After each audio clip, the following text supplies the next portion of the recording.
आज इस वीडियो में हम सुनते हैं शिव जी और भोले भक्त ब्राह्मण की कथा। एक गरीब ब्राह्मण था। वह रोजाना शंकर भगवान को जल चढ़ाता था।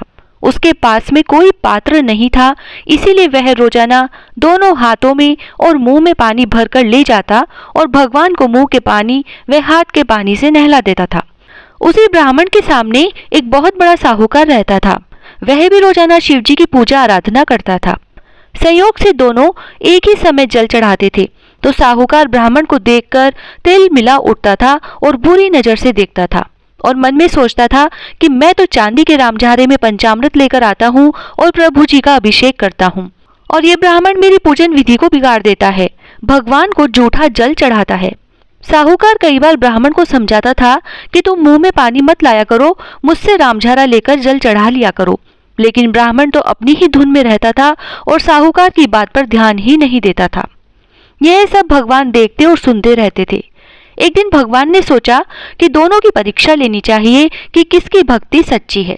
एक दिन ब्राह्मण व साहूकार दोनों एक साथ घर से निकले। दोनों भगवान की पूजा करने जा रहे थे और तभी भोलेनाथ ने आंधी तूफान चला दिया।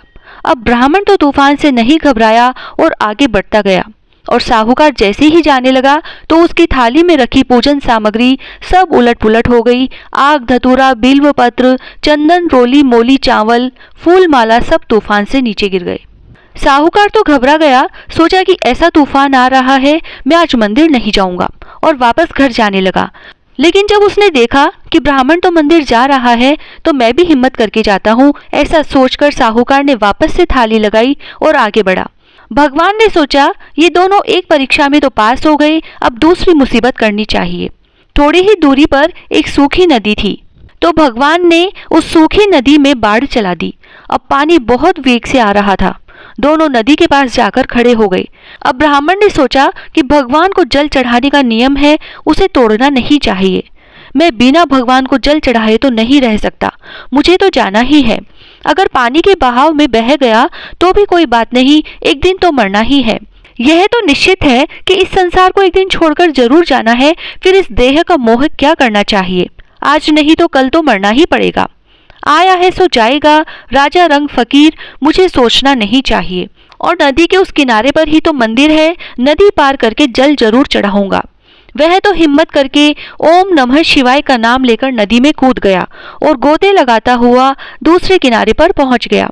इधर साहूकार ने देखा कि नदी में बाढ़ बहुत तेज है, अगर मैं कूद गया तो पानी के बहाव में बह जाऊंगा। चलाकर मौत के मुंह में क्यों जाऊं? मर गया तो पत्नी बच्चे रोते रहेंगे, सारा कारोबार भी समाप्त हो जाएगा। मंदिर की पूजा तो कल कर लेंगे। साहूकार यह बात मन में सोचता हुआ वापस घर आ गया।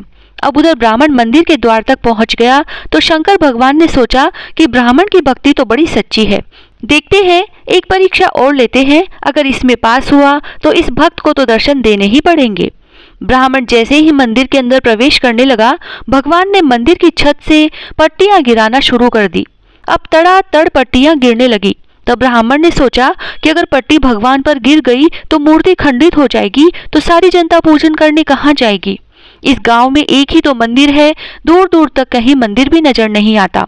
और फिर 2 दिन बाद ही तो शिवरात्रि आने वाली है, सभी भक्त कहाँ पूजा करेंगे, मैं मूर्ति की रक्षा करता हूँ। ब्राह्मण तुरंत शिवलिंग के ऊपर झुक गया। सोचा कि मैं मर गया तो कोई बात नहीं, लेकिन भगवान की मूर्ति को तो कुछ नहीं होना चाहिए। वह जैसे ही शिवलिंग पर झुका, भगवान ने तूफान रोक दिया।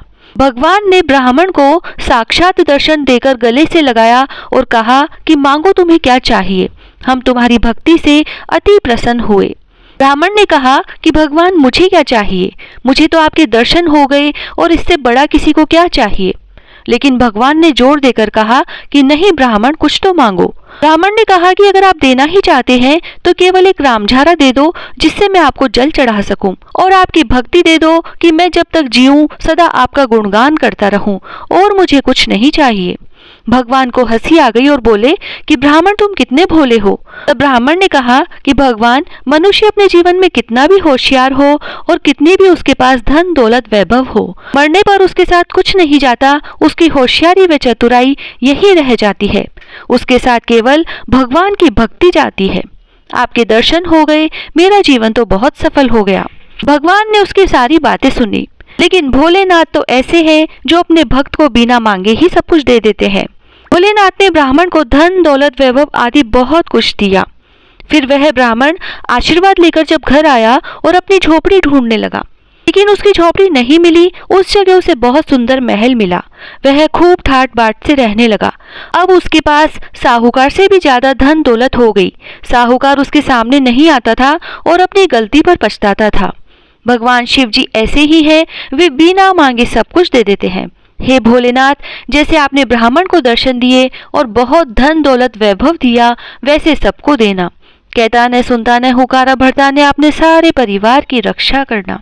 ओम नमः शिवाय। जय श्री राधे।